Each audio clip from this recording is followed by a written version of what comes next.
ગઈકાલે university police સ્ટેશનમાં એક ગુનો દાખલ કરવામાં આવ્યો હતો, જેનામાં હકીકત એવી હતી કે ફરિયાદી જિલ્લાભાઈ ભરવાડની એક હોટલ છે. એના હોટલ ઉપર એક આરોપી આવ્યો અને આરોપી દ્વારા પાન મસાલાના લીધે કોઈ પૈસાને લેતી દેતીના લીધે એક ઝઘડો ચાલુ કરવામાં આવ્યો હતો.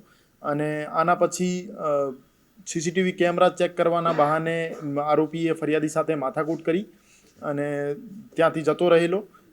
રાત્રે 1:15 વાગ્યાની આજુબાજુ આરોપી દ્વારા એમના 3 બીજા મિત્રો સાથે મળીને એક બોટલમાં જ્વલનશીલ પ્રવાહી લઈને ફરિયાદીની હોટલને સળગાવવાનો પ્રયત્ન કરેલ.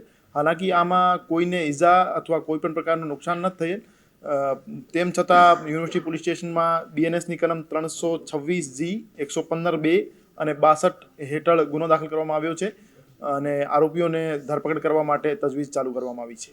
આ 2 આરોપીઓ નામજોગ છે અને 2 આરોપી એમના મિત્રો અજાણ્યા માણસો છે.